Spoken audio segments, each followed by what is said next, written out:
Case popolari, domande in aumento, crescono gli utenti con gravi disagi. Apriamo con questa notizia la rassegna stampa di oggi, lunedì 17 febbraio. L'allarme dei comuni, il solo canone calmierato non è più sufficiente per una vita autonoma. L'articolo di Paola Dallanese e siamo sul Corriere delle Alpi.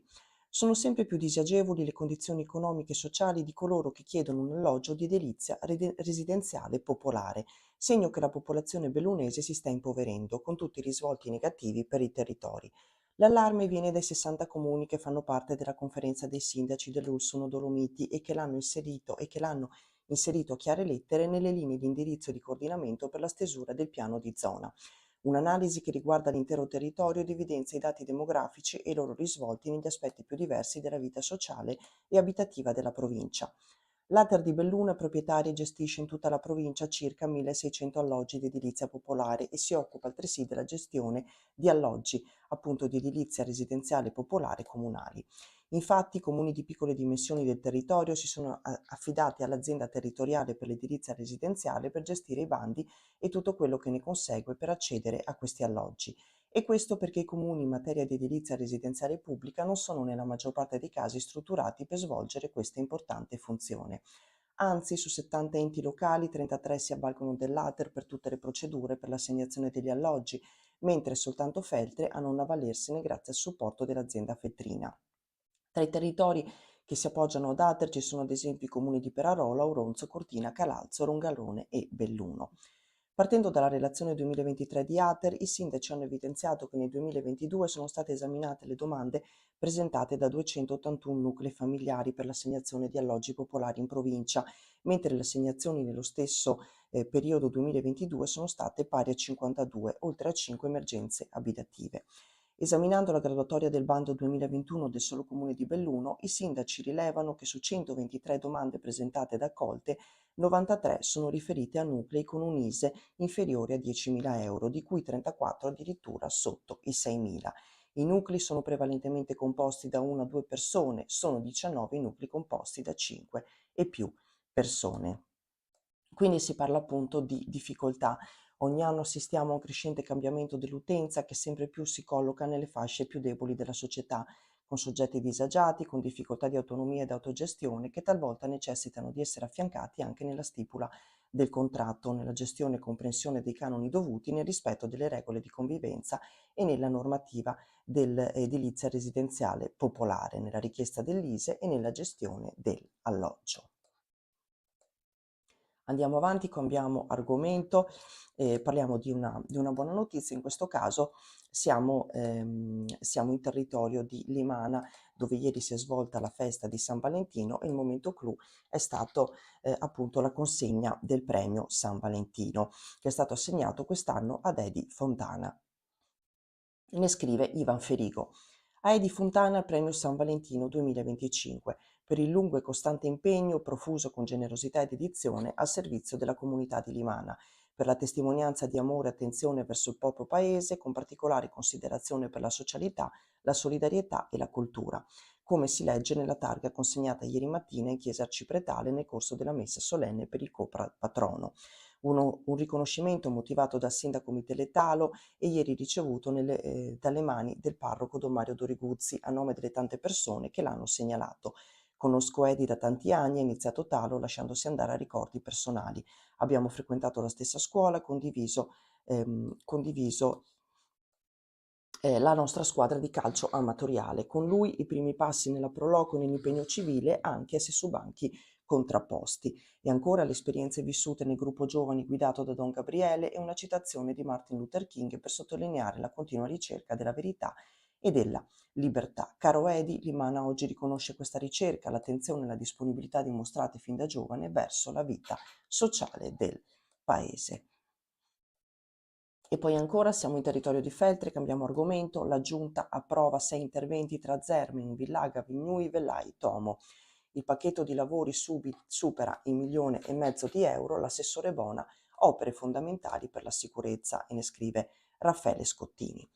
4 interventi su Zermen, uno su Vellai e uno tra Villaga e Tomo sono finanziati e pronti ad essere realizzati. Altri 2 a Vignui e ancora nella zona di Tomo Villaga sono in stand-by in attesa di contributo.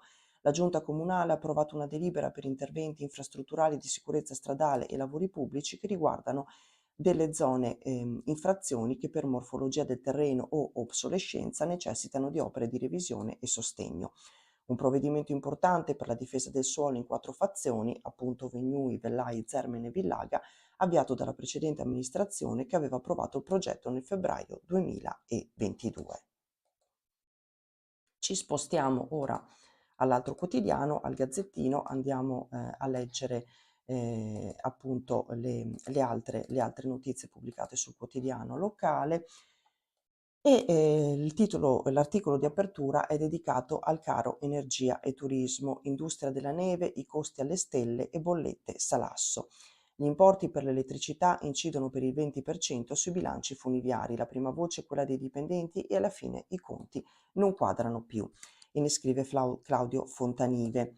L'energia elettrica è la seconda voce di spesa nei bilanci delle società di impianti di risalita e gli aumenti a doppia cifra degli ultimi 12 mesi rappresentano un vero salasso, specie in questo inverno avaro di precipitazioni naturali, dove la produzione di neve programmata fin da inizio stagione ha comportato cannoni sparaneve in funzione. Le spese per l'energia elettrica incidono nell'ordine del 15-20% a seconda degli inverni, sottolinea il vicepresidente dell'Associazione Nazionale Esercenti Funiviari Enrico Ghezze. Il trend di rincari annuali negli ski pass, nell'ordine del 4-5% annuo, segue quello ben più rilevante nelle principali voci di spesa delle società di impianti di risalita, che negli ultimi 4 anni pare abbiano avuto un balzo generale del 30%. E i rincari dell'energia elettrica degli ultimi mesi rappresentano un vero e proprio salasso per gli operatori del settore. Quindi appunto grande preoccupazione. Noi costretti ad alzare il prezzo delle camere, un altro articolo che riguarda sempre questa tematica, l'altro fronte, appunto titola il Gazzettino, i rincari iniziano a pesare anche sugli hotel, come spiega Federalberghi, il presidente Walter De Cassan, dobbiamo adeguarci agli aumenti. Siamo imprenditori e non possiamo quindi sempre fare beneficenza, ma poi passiamo per speculatori.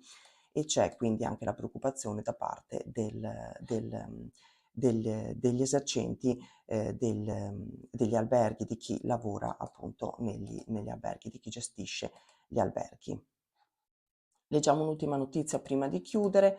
Pala Rossa si scava a nord, sarà pronta per fine 2025. Proseguono i lavori per la galleria tra ruspe e preparazione dei terreni. Veneto Strade fa il punto sull'opera e assicura che sarà terminata quest'anno. Siamo nel territorio di Lamon e Sovramonte, ne scrive Valerio Bertolio. Procedono senza sosta i lavori per la costruzione della galleria Pala Rossa. Nella zona nord, dove sorgerà l'uscita del traforo, sono in fase di realizzazione il tunnel artificiale lungo 17 metri e mezzo che permetterà di attraversare il Rio Molina e la sua stretta valle, collegando la nuova strada della statale 50 del Grappa e di Passorolle al tratto preesistente, costruito anni fa per collegare il Feltrino al Primiero. Nei giorni scorsi sono state abbattute le piante ad alto fusto, in prevalenza abeti e alcuni faggi, dalla ripida area montuosa a monte della futura uscita della galleria. Il tunnel artificiale, lungo appunto 17 metri e mezzo, attraverserà il Rio Molina per evitare che il traffico sia esposto al rischio di massi staccati dalla montagna o piante che potrebbero cedere a causa del vento e del percorso della neve in inverno. E con questa notizia andiamo a chiudere la rassegna stampa di oggi. Vi aspettiamo puntuali domattina sulle frequenze di Radio Piave e poi sulla pagina Facebook e il canale YouTube dell'Amico del Popolo. A tutti come sempre grazie per l'ascolto e un buonissimo inizio settimana. A prestissimo!